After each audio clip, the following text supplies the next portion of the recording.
여러분들의 부동산 길라잡이 부동산 가이드 진행의 강주림입니다. 소비자 심리지수가 8년 만에 가장 높은 수준까지 올라섰습니다.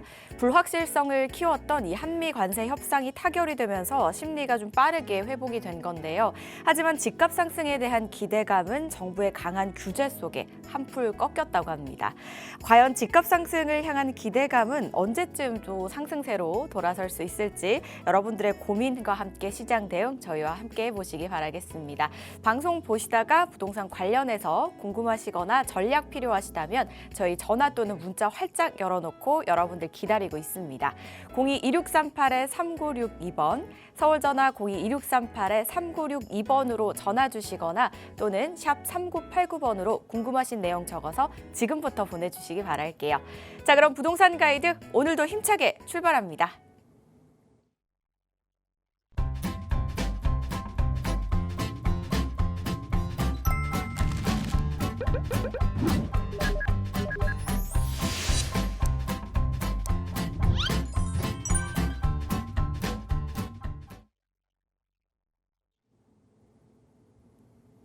부동산 가이드 오늘 함께 하실 분 바로 모셔보도록 할게요. 여러분들께서 기다리고 계시는 그 남자입니다. 수요일의 남자죠. 동산이형 부동산연구소의 박성일 팀장과 함께합니다. 안녕하세요, 팀장님.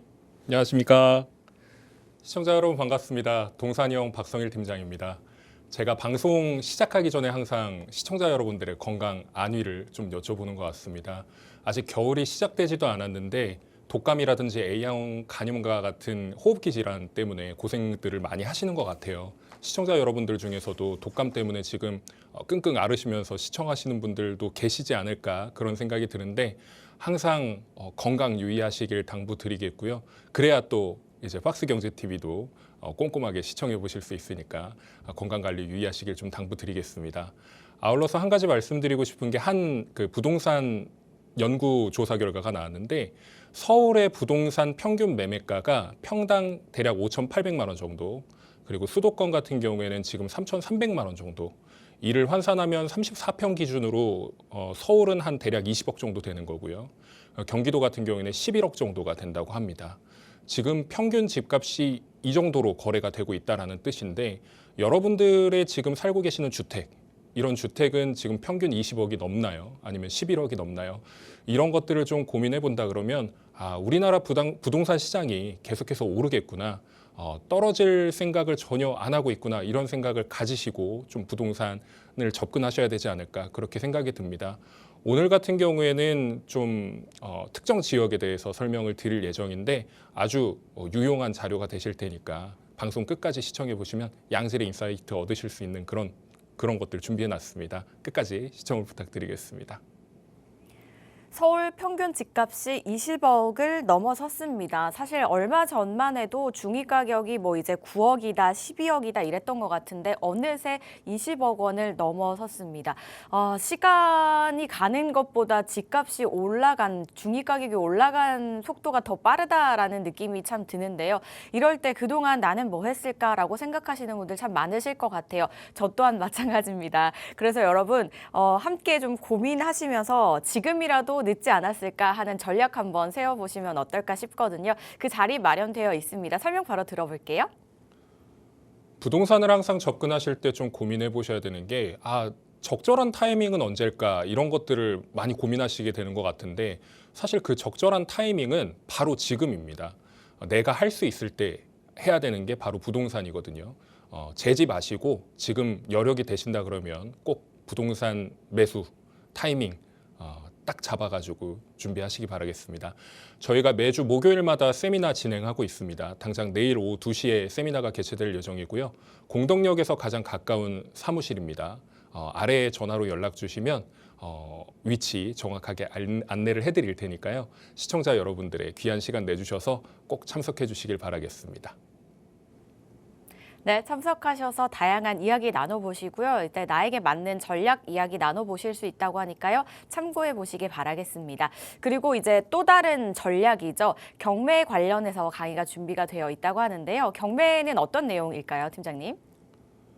부동산 규제 상황이 계속 이어지게 되면 가장 주목을 받는 것이 경매 시장입니다. 굉장히 지금 상황이 어려운 분들이 많은 것으로 알고 있는데 이런 어려운 분들에게 도움을 줄 수 있는 게 경매이기도 합니다. 왜냐하면 경매가 빠르게 낙찰이 되어야만 그분들도 이제 기사회생을 할 수 있는 그런 기회가 생길 테니까요. 이런 시각을 갖고 저희가 경매에 참여를 하고 있는데 무엇보다 중요한 건 이 경매 수업을 하시는 분이 일단 반값 아니면 안 산다 이런 주의를 가지고 계시는 분이기 때문에 그만큼 이제 주거용 부동산이나 이런 것들을 뛰어넘어서 어떻게 하면 돈이 될 수 있는지 어떻게 하면 돈을 벌 수 있는 그런 부동산들이 있는지 찾아 나서시는 분이에요. 탐험가시죠. 그런 탐험과 함께하는 그런 강의라고 보시면 될 것 같고요. 경매를 잘 모르시는 분부터 조금 나는 어느 정도 알고 있다라고 생각하시는 분들도 도움이 되는 그런 강의일 테니까 아래 연락처로 꼭 연락 주셔서 강의 신청, 수강 해보시길 바라겠습니다. 오늘 11시에도 강의가 진행됐고요. 다음 주 오전 11시에 수요일에 진행될 예정입니다. 박스경제TV 시청자 여러분들한테는 1회 한정으로 수강 혜택을 드리고 있으니까 연락처로 연락 주셔서 꼭 문의해 주시기 바라겠습니다. 네, 총 2가지 강의입니다. 세미나와 경매 관련된 이야기고요. 장소는 같고 날짜와 시간이 다르니까요. 이 부분 참고해 보시고요. 또 경매 강의는 선착순으로 진행이 된다고 하니까 역시나 이 부분 메모해 놓으셨다가 관심 있으신 분들은 빠르게 연락 주시기 바랄게요.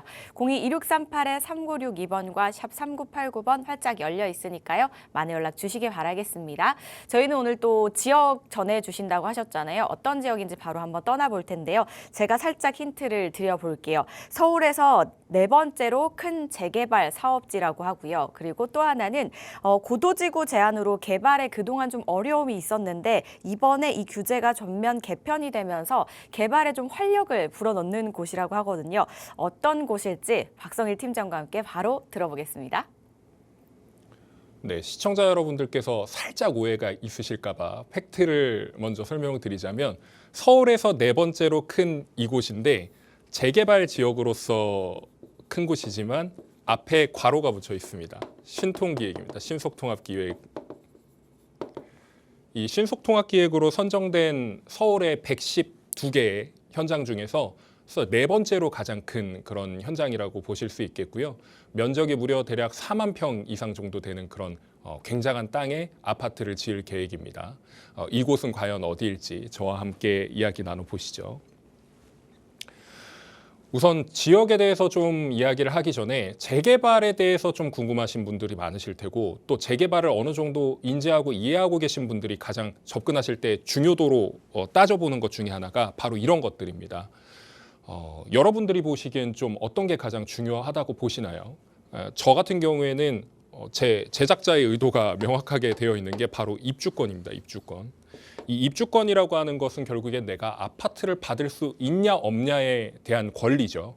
이런 권리가 나오는지가 가장 중요하겠고 두 번째로는 재개발을 하게 된다 그러면 속도를 많이 신경 쓰시는 것 같아요. 이 속도가 빠르게 지어져서 내가 아파트에 들어갈 수 있든 아니면 아파트가 지어져서 내가 이걸 매매했을 때 차익을 얻든 이런 것들까지 고려했을 때 속도는 얼마만큼 빠른가요? 이런 것들을 좀 고민해 보실 수 있겠고요. 그리고 투자금도 무시할 수가 없습니다. 왜냐하면 내가 재개발을 투자할 때 내가 돈이 되는 곳을 찾아야 되는 것이 첫 번째. 그리고 내 예산 안에서 찾아야 되는 것이 좀 중요하다고 생각을 하거든요. 내가 뭐 예를 들어서 한 1억에서 2억 정도가 있는데 뭐 3억짜리, 4억짜리를 그냥 보고 내가 이걸 결정할 수가 없잖아요. 나는 돈이 그거밖에 없으니까. 1억, 2억을 더 모아야 되거나 아니면 융통해 와야 되는데 그런 것들이 안 된다 그러면 한계가 있습니다. 이런 것들이 좀 중요도로서 역할을 할 수 있는 거고요. 뭐 입지, 교통, 그리고 미래 가치 같은 경우에는 결국에 나중에 얼마만큼의 수익을 낼 수 있는데요. 이익을 얻을 수 있는데요. 이런 것들인데 이런 것들도 중요하게 여겨집니다. 그리고 실입주를 생각하시는 분들이라면 내가 나중에 자녀가 생겼을 때 혹은 자녀의 자녀가 생겼을 때까지도 염두를 해두시기 때문에 이런 교육적인 부분에 있어서도 좀 중요하게 생각하시는 것 같습니다. 저 같은 경우에는 일단 이 입주권하고 교통 그리고 미래 가치 그리고 투자금 이런 것들을 좀 많이 보게 되는 것 같아요. 물론 당연히 입지도 봐야 되겠지만요. 오늘 소개해드릴 지역은요. 서울 강북구에 위치한 미아동입니다. 미아동. 이 미아동이라는 지역에 대해서 알고 계시는 분들도 계시고 잘 모르고 계신 분들도 계실 거예요. 잘 알고 계신 분들은 어떤 이미지를 갖고 계시냐면 거기 못 사는 동네잖아. 거기 막 집값도 오를 기미도 안 보이고 뭐 개발의 압력이나 이런 것들도 전혀 없는 곳이잖아. 뭐 저런 곳을 설명해주고 있어라고 생각하시는 분들이 계실 테고 잘 모르시는 분들 같은 경우에는 그렇다면 왜 저렇게 얘기를 하지? 저런 시각을 갖고 있는 사람들이 있지? 이렇게 궁금해하시는 분들이 많을 것 같아요. 일단 네 번째로 큰 규모라고 말씀을 드린 것은 제가 이걸 실제로 어제 서울시 홈페이지에 들어가가지고 찾아봤습니다. 일일이 다 이렇게 대조를 해봤더니 네 번째로 가장 크고 강북에서는 두 번째로 가장 크더라고요. 이 강북에서 첫 번째로 큰 데가 상계 쪽이고요. 강남 쪽은 어디냐라고 물어보신다면 사실 이게 그냥 강남의 남쪽이어서 강남이라고 표현을 하는 것이 신림동입니다. 신림동. 신림동에 대규모 재개발이 이루어지고 있는 그런 곳들이 있는데 이 네 번째로 큰 규모라고 하는 것은 굉장히 어떻게 보면 상징성 있는 그런 것이다. 이렇게 보시면 될 것 같아요. 대상지 같은 경우는 잘 보이실지는 모르겠지만 이렇게 구역계가 지정이 되어 있고 이 구역계에서 조금 줄어들거나 늘어나거나 하는 정도의 수준으로 그리고 앞단의 상가나 이런 것들이 재척이 되든지 아니면 포함이 되든지 동의율에 따라서 좀 달라질 계획입니다. 이곳은 도시재생 사업이라든지 주거환경정비 사업 이런 것들을 통해서 변모시키려고 했었어요. 그런데 결국에는 개선에는 실패했습니다. 이 배경에는 제가 좀 뒤에서 좀 설명을 드릴 수는 있겠지만 먼저 설명을 드리자면 여기가 알고 계신 분들은 아실 거예요. 그 고 박원순 시장이 지난 2018년도였을 겁니다. 삼양동에서 한 달 살이를 한 적이 있습니다. 그 한 달 살이를 했던 옥탑방이 있었던 곳이 바로 이곳입니다. 그런데 여기서 한 달 살이를 하고 나서 어떤 이야기가 나왔었냐면 재개발을 여기는 규제를 풀어서 해서는 안 된다. 재개발을 하면 안 된다. 뭐 약간 이런 식으로 이야기를 하셨었어요. 그러다 보니까 지금 여기서는 굉장히 실망감을 갖고 재개발 안 되는 거야? 우리 어떻게? 라는 생각을 가지셨던 분들이 굉장히 많았다고 합니다. 그런데 이번에 2022년 12월이었을 겁니다. 12월 말에 신속통합기획 재개발 2차 후보지로 선정이 된 곳입니다. 그래서 약 3년 정도가 지났는데 이제 계획 수립 다 마치고 뒤에서 또 설명드리겠지만 구역 지정이 곧 있으면 이루어지는 그런 곳입니다. 그래서 공공기획의 지원을 받은 신속통합기획 재개발로 추진이 되는 지역이고 조금 헷갈리실 수 있는데 신속통합기획 재개발은 민간 재개발이에요.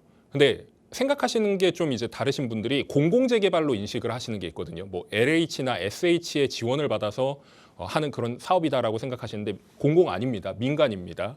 이 민간 재개발로 이루어진다 이렇게 말씀드릴 수 있겠습니다. 왼쪽에 보시는 것은 지금 아파트가 지어지게 되면 어떻게 지어질 것인지 조감도로서 예상 조감도죠. 예상 조감도. 조감도가 이렇게 위치해 있고 말씀드렸던 것처럼 22년 12월 아마 31일인가 그랬을 겁니다. 연말에 지정이 돼서 지금 3년 차가 된 거고요. 대표 번지 수는 이렇고 아까 말씀드렸던 것처럼 약 4만 평 정도 되는 대지에 아파트를 짓게 될 계획입니다. 이 면적 자체는 여의도 시범이라든지 일반 아파트 뭐 여러 개를 따진다 그러면 한 대략 2,500세대에서 3,000세대 정도 되는 수준의 아파트와 면적이 흡사하다 이렇게 보실 수 있겠고 아까 말씀드렸던 것처럼 112군데 중에서 네 번째로 가장 큰 사업지이다 이렇게 말씀을 드릴 수가 있겠습니다. 아파트가 지어지게 되면 이 지역이 어떻게 변모할까 좀 궁금해하실 분들이 많으실 것 같은데 일단 우선적으로 25층이 최고 층수로 자리 잡게 됩니다. 왜 최고 층수가 25층밖에 안 되냐? 요즘에 35층, 37층, 43층, 뭐 많게는 55층 이렇게도 짓는데 왜 여기는 이것밖에 못 지어요? 라고 물으신다면 여기는 바로 앞에 북한산이 있습니다. 그래서 뒤에서 또 설명을 드리겠지만 여기는 경관지구이기 때문에 높게 올릴 수가 없어요. 그럼에도 불구하고 최대 층수를 25층으로 맞춰놓고 층수나 이런 것들을 최대한 뽑아 올리는 그런 계획을 잡고 있다는 거죠. 세대 수는 약 2,700세대, 3,000세대가 조금 안 되는 대단지 아파트가 될 예정이고요. 높이는 최대 45m인데 이 45m를 층수로 환산을 하면 대략 한 층당 3m 정도 잡아요. 3m에 15를 곱하면 45m 정도가 나오거든요. 그러면 한 대략 15층 정도. 15층 정도가 나오게 되고 여기는 이제 최대 45m라고 되어 있지만 이 표고차라는 게 있습니다. 표고차. 언덕배기 같은 게 또 있고 뭐 이러다 보니까 아래 지역에서는 한 25층까지는 짓겠는데 여기 같은 경우에는 이제 뭐 한 15층 이런 식으로 지을 수밖에 없겠죠. 이런 것들 때문에 높이가 정해져 있다. 이렇게 말씀을 드릴 수가 있겠습니다. 그럼 여기가 얼마나 낙후됐길래 재개발을 한다는 거야? 라고 물으실까 봐 제가 준비를 해왔습니다. 혹시 화면이 잘 보이실지 모르겠는데 이게 지금 어디 뭐 달동네 찍어온 거 아니냐라고 하셨는데 실제 상황이 지금 이래요. 예, 지금 제가 소개시켜드리는 데가 이렇게 비탈길이 많고 그리고 무엇보다 달동네라고 진짜 표현을 하는 달 보러 가는 동네잖아요. 달이 잘 보이는, 별이 잘 보이는 그런 동네인데 이런 지역들이 무수하게 많은 동네가 바로 이곳이다. 이렇게 말씀을 드릴 수가 있겠습니다. 또 하나의 사진을 좀 살펴보시면 단독 다가구 빌라, 구축 빌라죠. 이런 빌라들이 굉장히 많은 지역이에요.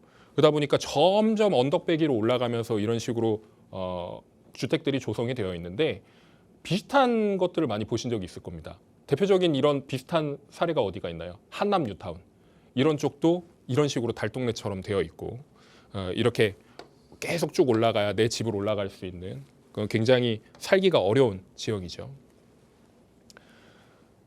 화면을 한번 또 살펴보시면 왼쪽에는 마치 신도시로 분류가 되어 있는 것 같고 그리고 오른쪽 같은 경우에는 굉장히 낙후된 빈민촌 같은 모습을 보일 수가 있습니다. 뭐 심지어는 뭐 할렘가 아니냐 이렇게 한국형 할렘가 아니냐 이렇게 생각하실 수 있는데 사실 여기가 지금 저층 주거지고 여기는 어디냐면 미아 뉴타운이에요. 미아 뉴타운인데 여기도 지어진 지 꽤 됐습니다. 이제 구축화되고 있단 말이죠. 지금 준신축이지만 이런 준신축 단지들과 건너편에 있는 이 지금 재개발 지역 같은 경우에는 이 지어진 지 한 10년 넘었거든요. 10년이 훌쩍 넘었는데 그 10년 동안 얼마나 그 반대편을 바라보면서 서로를 생각했을까 이런 것들을 좀 고민해 보게 됩니다. 근데 이제 이 재개발지가 이런 식으로 아파트가 지어지게 되면 오히려 건너편에 있는 아파트 뉴타운보다 훨씬 더 나은 환경이 될 수밖에 없다는 것이겠죠. 하나 또 설명드릴 게 뭐냐면 이 앞에 산이 있습니다. 서울에서 가장 큰 산 중에 하나인 북한산인데요. 이 북한산이 재개발을 막는 일종의 방패막이 역할을 했었습니다. 너네 재개발을 할 수 없어. 왜? 우리 보여줘야 되잖아. 우리 뭐 산세가 깊고 뭐 봄, 여름, 가을, 겨울 뭐 지나가다 보면은 막 꽃도 피고 뭐 낙엽도 지고 하는데 이런 거 다 보여주고 싶은데 서울 시민들한테 산이 이렇게 형성이 되어 있단 말이죠. 기본적으로 강북이 특히나 이제 강북구라든지 은평구라든지 이런 곳들에서 재개발이 어려운 이유 중에 하나가 바로 이 산을 가로막는 건물이 없어야만 되기 때문입니다. 근데 이러한 것들을 좀 이제 완화시켜 주는 게 핵심 목표였던 것이죠. 그래서 지금 재개발을 추진함에 있어서 이 지역에서는 서울시에서 공표한 내용입니다. 북한산을 바라보는 그 전경에 통경축을 확보를 해서 이 산을 보이게끔 하면은 높이 규제라든지 고도 규제 이런 것들을 완화시켜 주겠다라는 내용을 이미 발표를 했습니다.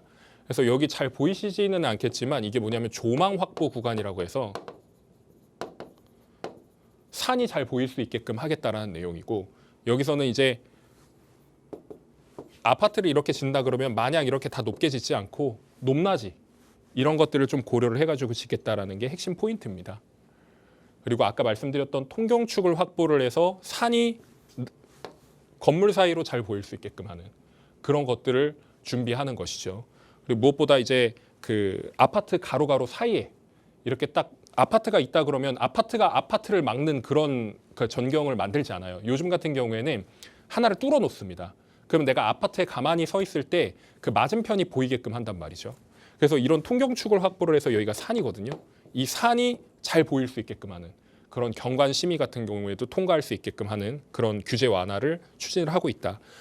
한 가지 좀 설명을 드리면 요즘에 이제 종묘 이야기들이 좀 많잖아요. 종묘를 막 이제 가리네 마네 뭐 그리고 경관을 해치네 마네 유네스코 뭐 그런 것들이 이제 지정이 취소가 되네 이런 것들이 얘기가 있지만 뭐 그것뿐만이 아니라 이런 산에 있어서도 경관에 있어서도 서울시 자체에서 이런 규제를 잡아놓고 있었단 말이죠. 근데 이거를 조금 완화시켜 줌으로써 여기에 이제 재개발이 이루어지고 주거 환경을 좀 이제 깨끗하게 하는, 더 좋게 하는 그런 계획을 잡고 이미 규제 해제를 했습니다. 그래서 규제 해제의 내용을 살펴보면 이것만 보시면 됩니다. 이것만 보시면 되는데 원래 20m 이하였다가 28m죠. 개발 사업 추진 시 완화해 주겠다라는 내용이 담겨 있어요. 이 개발 사업이라고 하는 건 정비 사업도 포함인데 이 정비 사업에서는 45m까지 거의 이제 2배 이상이죠. 원래 이제 2분의 1밖에 되지 않았던 그런 기준을 완화시킴으로써 사업성을 좀 더 높여줬다.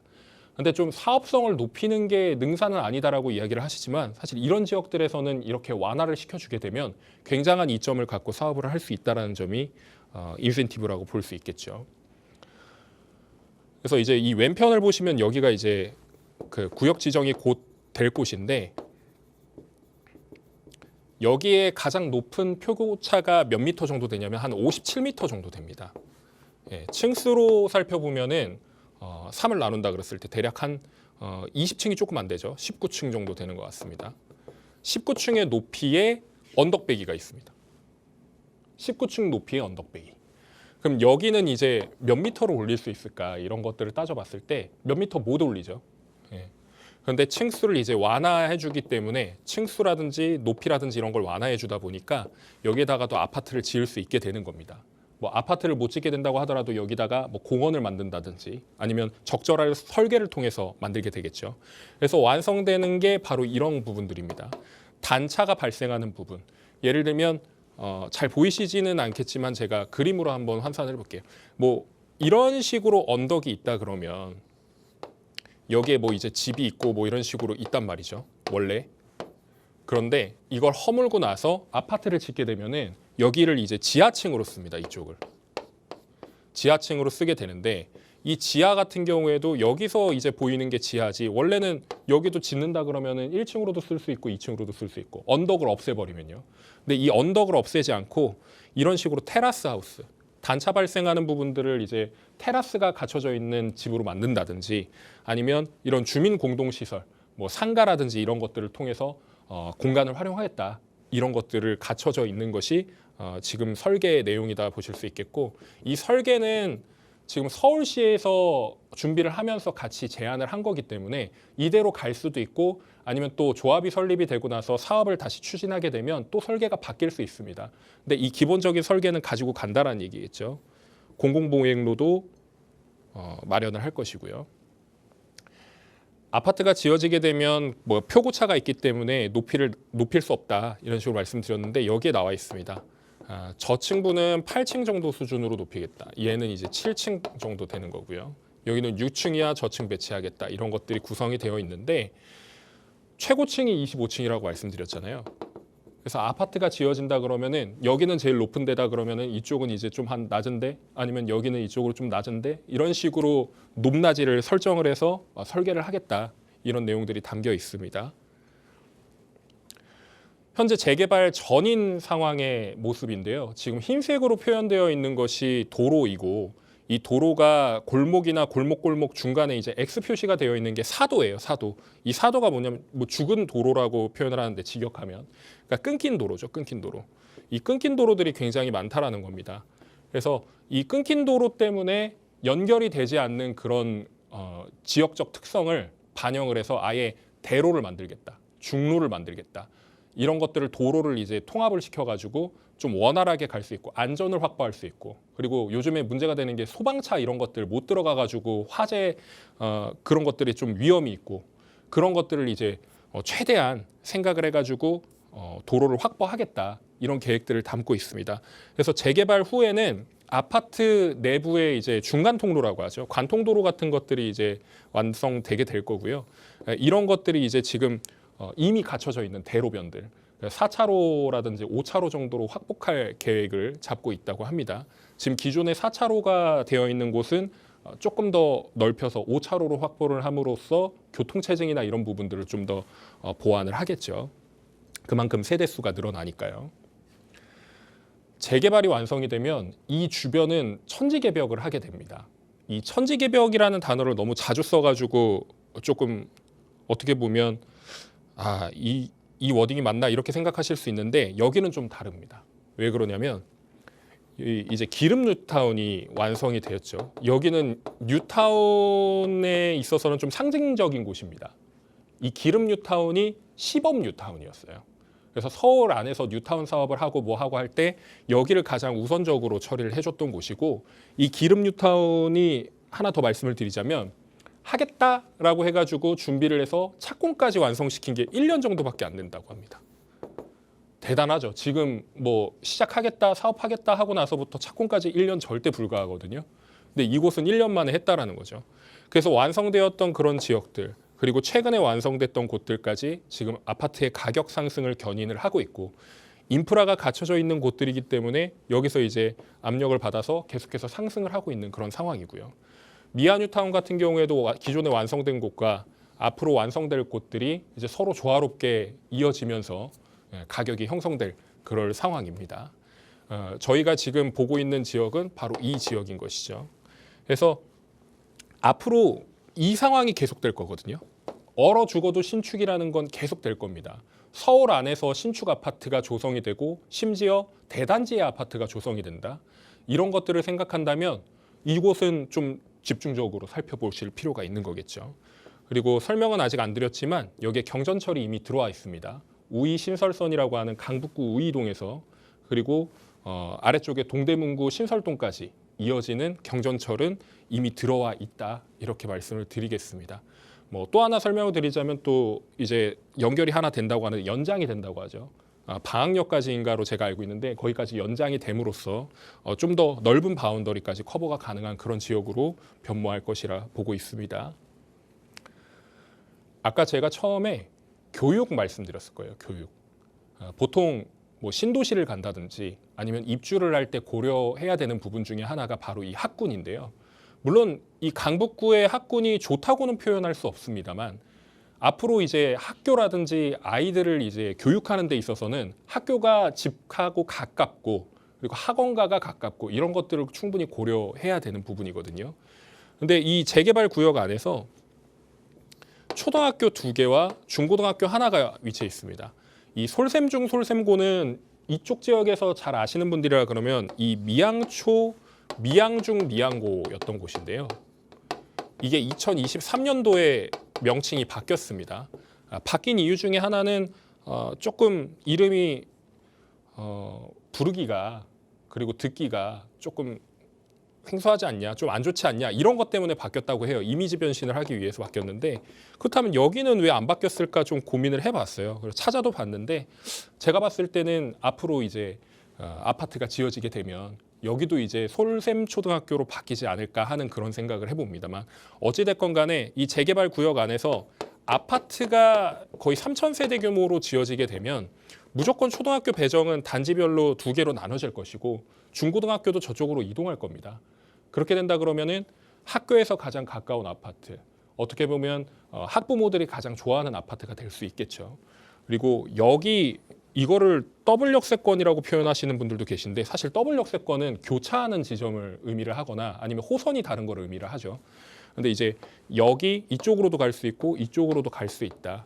그래서 내가 가는 방향에 맞춰서 어디서 타는지에 따라 가지고 조금 이제 도착 시간이 차이가 나는 그런 역세권이다, 초역세권 단지다, 이렇게 말씀을 드릴 수가 있겠네요. 요즘 한강변을 선호하시는 분이 많고, 그리고 인프라가 확충이 되어 있고 뭐 백화점이라든지 마트라든지 아니면 즐길거리, 놀거리 이런 것들이 풍부한 곳을 많이 선호하시기 때문에 이런 곳들은 사실 좀 배제가 되는 것은 맞습니다만, 배드타운 성격으로서의 가장 괜찮은 곳은 어딜까라고 따져보면 개포동처럼 산이 뒤에 있고 그리고 도로가 어느 정도 깔려 있고, 개포는 좀 이제 단지마다 조금씩은 다르지만 거기도 이제 역이 있거든요. 역이 갖춰져 있는가 이런 것들을 따져보는데, 얘는 마치 강북의 개포처럼 뒤에 산을 끼고 있습니다. 개포보다 더 규모가 크죠. 그래서 젊은 사람들이 선호한다기보다는 어르신들이 더 선호할 만한 그런 지역이긴 합니다. 다만 이쪽 지역 같은 경우에는 지금 예산이 한정적이신 분들한테는 입주권을 확보할 수 있는 그런 이점이 있는 지역이기 때문에 그런 것들을 이제 좀 강조를 드렸습니다만, 일단 이 북한산이라는 이 상징성은 무시를 할 수가 없죠. 서울 안에서 굉장히 큰 산이란 말이에요. 규모가 가장 큰.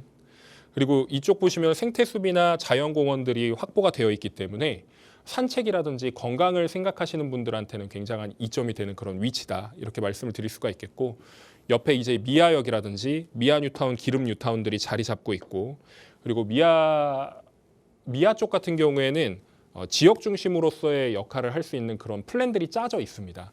그렇기 때문에 이 라인과 그리고 이 주거단지 라인 같은 경우에는 같이 혼재를 함으로써 좀 더 발전할 수 있는 그런 기반을 만들어낼 수 있다는 거죠. 그래서 지금 얼어 죽어도 신축이라는 얼죽신 효과를 말씀을 드렸지만 미아 뉴타운 안에서도 지금 구축으로 변모하고 있고 가격이 아직 제대로 형성되지 않는 그런 지역들보다 여기가 오히려 더 신축발을 받아서 가격이 올라갈 수 있는 여지가 있다. 이렇게 말씀을 드릴 수가 있겠습니다. 주요 업무지구와의 거리는 여기가 시청입니다. 시청까지는 한 30분대 정도 걸리는 거고요. 종로 을지로까지는 대략 한 20분대로 접근이 가능합니다. 대중교통 기준으로요. 그리고 이쪽 여의도 같은 경우에는 조금 멉니다. 40분대 정도 걸리고, 이 강남 같은 경우에도 적게는 40분대, 뭐 많게는 50분까지도 소요가 되는데, 주요 업무지구 3대 업무지구를 통틀어서 모두 30분 이내로 갈 수 있는 입지라면 더없이 좋겠죠. 그렇지만 강북의 한계라는 게 존재를 하는데, 이 강북에 사시는 분들의 대부분이 이런 지역들에 출퇴근을 많이 하시는 분들이 있기 때문에 30분 정도의 수준이라 그러면 충분히 괜찮은 입지다 이렇게 볼 수 있겠고, 여의도 같은 경우에는 지금 40분대라고 말씀드렸지만 차로는 안 막히면 30분 이내에도 갈 수 있는 그런 지역이기 때문에 그런 것들을 생각한다 그러면 썩 나쁘지만은 않은 동네다 이렇게 말씀을 드릴 수가 있겠습니다. 신속통합기획 후보지로 선정이 됐다고 말씀을 드렸고, 이미 후보지로 선정이 되어서 재개발을 추진을 하고 있는 지역이고요. 구역 지정까지 완료라고 되어 있는데 이거 구역 지정까지 완료는 아니고 지금 완료 임박 상태입니다. 임박. 예, 이거를 왜 제가 설명드리냐면, 제가 방송 들어오기 전에 강북구청에 실제로 연락을 드려가지고 담당자 대행한테 확인을 해본 결과 구역 지정은 지금 이미 서울시 심의가 곧 열릴 예정이고, 앞으로 이제 구역 지정이 되게 되면 구역 지정이 됐다라고 이제 뉴스가 빵 뜰 거예요. 예, 헤드라인에 뭐 구역 지정 됐다고 이렇게 설명을 해줄 거고, 그리고 구역 지정이 되고 나서는 추진위가 설립이 됩니다. 조합 설립을 하는데 추진을 하는 추진위가 설립이 되는데, 이 추진위원회 같은 경우에는 신속통합기획의 좋은 점이 추진이 만드는데 도움을 줍니다. 서울시에서 도움을 준다라는 거죠. 그래서 공공지원 추진위가 설립하는 것을 준비하는 걸 지금 또 같이 하고 있습니다. 속도를 더 내기 위해서요. 그래서 내년 하반기쯤에는 조합 설립이 가능할 것이다 이렇게 예상을 하고 있습니다. 만약에 추진위가 6월 달 경우에 설립이 된다고 했을 때 조합 설립까지 또 한 반년 정도 본다 그러면 내년 이맘때쯤이면 조합 설립이 이루어질 것이다. 그렇게 보는 것이죠. 제가 이거 구역 지정을 왜 먼저 이렇게 해놨냐면, 서울 안에서 구역 지정되는 그런 후보지들은 가격이 한 번씩 빵 뜁니다. 그런데 지금 제가 구역 지정이 아직 안 됐다라고 말씀드렸잖아요. 이 구역 지정이 되게 되면 또 꿈틀꿈틀하죠. 현장들이. 아까 계속 말씀드렸던 고도지구 규제 완화 첫 사례입니다. 북한산이 껴있기 때문에 상대적으로 개발이 어려웠던 지역임에도 불구하고 서울시에서 그럼 규제 완화 해줄게. 여기는 규제 완화하게 되면은 아파트 올릴 수 있는 그런 사업성이 확보돼. 이렇게까지 얘기를 해놓은 상황이고, 향후에 서울시에서 지원이 가능하다라는 얘기는 지금도 이미 지원을 많이 해줬어요. 그런데 첫 사례지다 보니까 솔직히 보통 아들, 딸 생각하면 맏딸, 맏아들 생각 안 할 수가 없잖아요. 뭐 막내딸이 뭐 아픈 손가락이고 뭐 첫딸이 아픈 손가락이고 이런 말씀들을 많이 하시지만, 서울시에서는 얘가 시범 사업지입니다. 고도지구 규제 완화의 시범 사업지이기 때문에 이 첫 사례를 성공적으로 완수하기 위해서 도움을 많이 줄 거예요. 처음이니까. 그리고 사전 동의율 75% 이상 확보되었다라고 추정치를 제가 설명을 드려놨는데, 이 75%의 의미는 재개발을 함에 있어서 조합 설립 인가를 받으려고 하면 몇 퍼센트를 받아야 되는가 했을 때 4분의 3을 받아야 됩니다. 75%거든요. 이게 이미 확보가 되었다라는 거는 추진 동력을 갖고 재개발을 할 수 있는 그런 곳이다. 이렇게 말씀을 드릴 수가 있는 것이고, 무엇보다 주민들의 재개발 의지가 확고하고 높다. 이런 것들은 반대로 얘기하면 반대 비율이 매우 낮다. 이렇게 설명을 드릴 수가 있겠습니다. 제발 좀 바꿨으면 좋겠다라고 생각하시는 어르신들도 굉장히 많은 것 같아요. 서울 내 신속통합기획 재개발 1억대로 투자할 수 있는 데가 마땅치 않습니다. 그리고 무엇보다 동북권역에서는 1억대 투자하겠다라고 하시면은 얼마 안 된, 그러니까 후보지로 선정된 지 얼마 되지 않은 한 1년 남짓 되었을까요? 그런 지역들이 가능한데 여기 같은 경우에는 이제 구역 지정이 임박했음에도 불구하고 아직까지 시세가 크게 오르지 않은 그런 상황인데요. 이걸 반대로 생각하시면 막 이런 생각을 하시기도 해요. 아, 여기 지역이 안 좋고 입지가 안 좋으니까 이 가격인 거잖아. 이렇게 생각을 하시는데 그런 분들 때문에 기회가 생기는 겁니다. 지금이 기회라는 말씀을 드리는 거고요. 적은 예산으로 서울의 대단지 신축 아파트 입주권을 선점할 수 있다라는 것은 결국엔 내가 분양을 받지 못하는 상황이거나 아니면 청약을 했는데 계속해서 떨어지는 상황이라면 앞으로도 계속 그런 가능성이 희박한데 계속 그거 넣어가지고 분양을 기다리느니 내가 차라리 입주권을 받아가지고 들어가는 게 오히려 더 빠르겠다라고 생각을 하시는 분들도 굉장히 많이 늘어났습니다. 근데 문제는 예산이죠. 그런 예산이 한정적임에도 불구하고 이런 대단지의 신축 아파트, 심지어 34평까지도 분양을 받을 수 있는 그런 입주권을 받을 수 있다 그러면 여기 무시할 수 없겠고요. 고감정 매물이라고 제가 설명을 해놨는데 이 고감정 매물이라고 하는 것은 결국에는 나중에 감정평가를 사업시행인가 때 받는단 말이죠. 그때 받을 때 이 감정가를 높게 받을 수 있느냐 아니면 낮게 받는 그런 매물이냐 이런 거에 따라서 34평을 받을 수 있냐 못 받느냐 이런 것들도 생깁니다. 34평을 무조건 다 받을 수 있는 건 아니에요. 지분에 따라서 그리고 34평의 분양 수에 따라서도 달라지는 것이고 이 세대수를 증가시키면서 또 사업성을 높여야 되는 그런 상황이 생길 수 있기 때문에 그럼 또 평형수를 쪼개야 됩니다.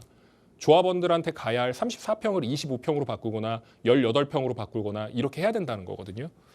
만약에 그랬을 때 내가 감정평가 우선순위에서 밀리게 되면 나 34평 받으려고 그러는데 25평 받게 되는 그런 상황도 생길 수 있는데 감정평가액을 높게 받을 수 있는 매물이라면 그런 것들을 우선순위에서 다 제치고 내가 먼저 받을 수 있다. 그런 것들. 아까 말씀드렸던 것처럼 주민 반대율이 현저히 낮은 지역이기 때문에 재개발이 망한다, 뭐 어렵다, 여기 안 된다 이런 곳들은 다 반대 비율이 높은 곳들이에요.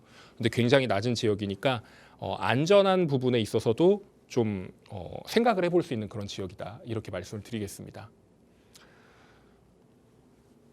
솔직히 말씀드리면 재개발에서는 뉴타운이 따봉이에요. 따봉. 뉴타운을 당연히 가셔야 되는 게 맞는데 뉴타운을 갈 수 있는 예산이 없는 분들은 그럼 어떻게 해야 되느냐. 그럼 우선순위가 딱 정해져 있습니다. 딱 2순위거든요. 근데 왜 이렇게 해놨냐면 면적도 뉴타운이 가장 커요. 여기는 대단지죠. 대단지. 심지어는 초대단지라고까지도 불립니다. 하나의 지역 안에서 10,000세대 가까운 그런 뉴타운이 만들어지는 것이 대부분이고 그리고 이 뉴타운이 완성이 된다 그러면 당연히 상징성이 있기 때문에 가격은 자연스럽게 올라갈 수밖에 없겠죠. 그리고 뉴타운으로 지정된 곳들 중에 대부분들이 다 입지가 좋거나 아니면 교통이 다 뚫렸습니다. 그런 것들. 신속통합기획은요. 당연히 그런 것들 고려했는데 구역이 상대적으로 뉴타운보다는 작습니다. 그렇기 때문에 여기는 이제 대단지, 적게는 중규모 단지. 이 중규모 단지라고 하면 한 800에서 1000세대 정도를 보는 거거든요. 이런 것들, 뭐 700세대가 될 수도 있겠죠. 모아타운은 뭔가요? 제가 항상 신속통합기획과 모아타운을 설명을 드릴 때 신속통합기획은 하나의 케이크라고 보시면 되고 통케이크죠. 통케이크. 모아타운은 조각 케이크입니다. 조각 케이크. 피자를 생각하셔도 되고요. 조각 피자를 하나 들어간다라고 생각을 하시면 되는 겁니다. 모든 피자를 다 완성시킬 수는 없어요. 모아타운이. 한두 개의 구역은 빠지기 십상인데 신속통합기획은 이게 전부 다 통으로 나와야 됩니다.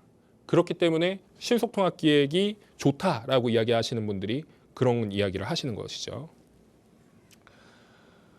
일반적인 재개발 절차 같은 경우에는 다음과 같습니다. 이건 이제 뭐 인터넷에서 그냥 흔히 떠돌아다니는 그걸 한 게 아니라 제가 직접 만든 겁니다. 법을 도시정비법을 보고 정리를 해놓은 거기 때문에 이건 팩트 체크 안 하셔도 되는데 혹시 궁금하시다 그러면 팩트 체크를 하시기 바라겠습니다. 지금 이 재개발 중에서 가장 문제가 되는 게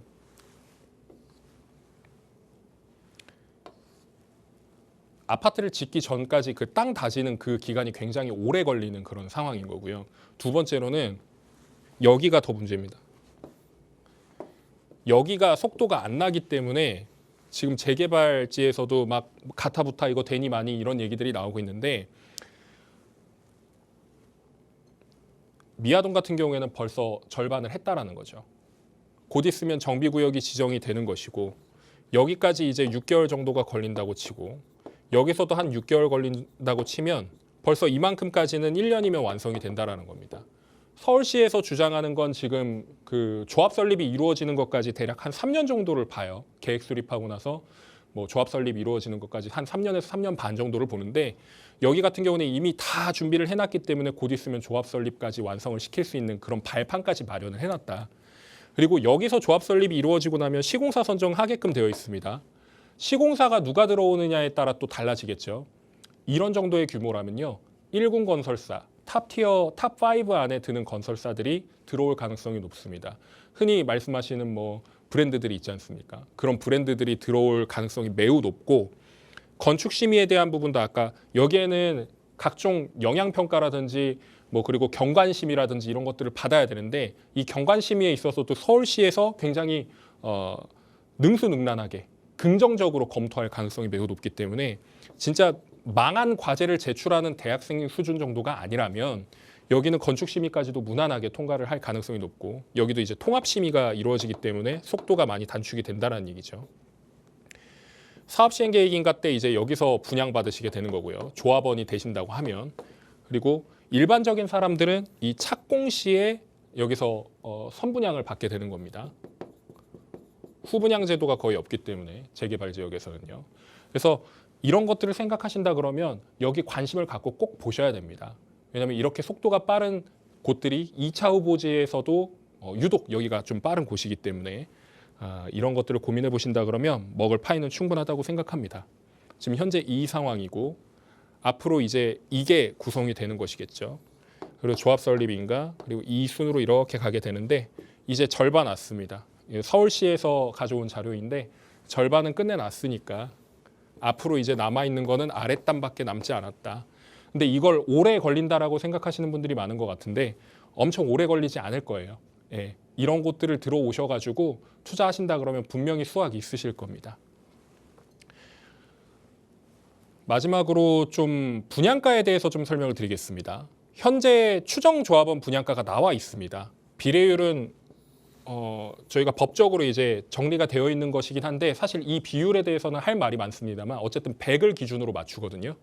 이 101.8%라는 거는 사업성이 충분히 나온다라는 뜻이고 전용 면적 5구제곱미터와 8사제곱미터 흔히 말해 25평, 34평이라고 하는 조합원 분양가가 25평은 6억 정도, 6억 3천만 원 정도 그리고 34평 같은 경우에는 9억에 채 안 되는 가격으로 조합원 분양을 받을 수 있는 그런 지역이고 만약에 일반 분양을 받는다 그랬을 때는 얼마 정도 차이가 날까 했을 때 일단 청약이 돼야 일반 분양을 받을 수 있는 겁니다.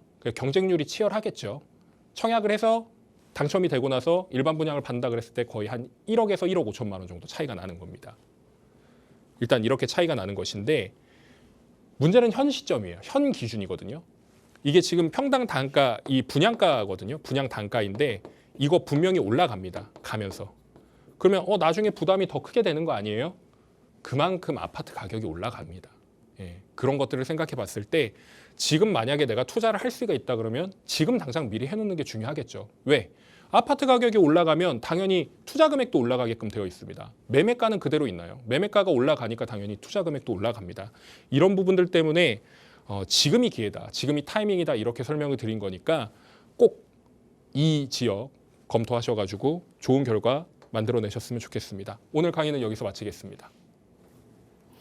네, 저희 미아동에 대해서 들어봤습니다. 확실히 서울의 재개발이 대세긴 대세인가 봅니다. 지금 이제 워낙 여기저기서 많이 진행이 되다 보니까 원래 이런 거 아니야? 라는 생각들을 많이 하실 것 같아요. 하지만 어떻게 따지고 보면은 굉장히 몇십 년 만에 오는 그런 타임이 한꺼번에 겹친 거잖아요. 어떻게 보면 운이 너무 좋고요. 어떻게 보면은 나중에 이제 재개발을 하고 싶어도 못하게 되는 그런 상황이 생기지 않을까라는 생각도 들었습니다.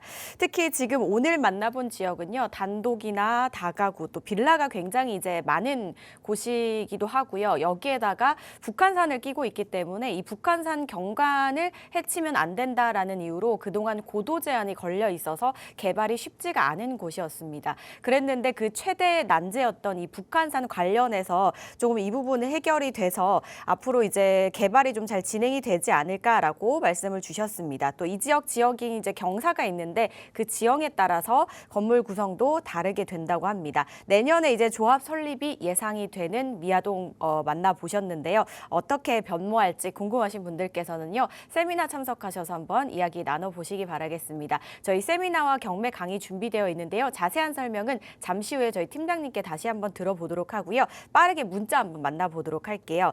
첫 번째 문자는요. 7904님께서 보내주셨습니다. 팀장님 안녕하세요. 방송 꼬박꼬박 챙겨보는 애청자입니다. 평소에 한강변 또는 역세권 위주로 지역을 소개를 해주시는데 오늘 이야기하신 미아동 재개발은 생소하기도 하고 투자처로서는 그렇게 막 내키지는 않은 것 같아요. 왜 추천을 해주셨는지 향후 전망은 어떨지 구체적으로 알려주시면 감사하겠습니다. 라고 보내주셨습니다. 저희 방금 이제 강의 듣고 바로 보내주셨는데요. 팀장님 답변해 주시죠. 일단 예산이 좀 되시면 당연히 한강변이나 아니면 초역세권 이런 데 가시는 게 맞습니다. 근데 제가 오늘 설명드린 미아동 같은 경우에는 향후 발전 가능성이 매우 높은 지역이기 때문에 설명을 드린 겁니다. 그리고 지금 시간이 많이 없기 때문에 좀 빠르게 설명을 드리자면 지금 미아동 같은 경우에는 한강변하고는 굉장히 멀리 떨어져 있기 때문에 한강변은 거의 못 본다 이렇게 생각하시는 게 맞아요. 다만 아까 말씀드렸던 이 북한산, 서울에서는 굉장히 가장 큰 산이거든요. 이런 산이 껴있는 이 지역인데 제가 주목한 것은 이 바운더리입니다.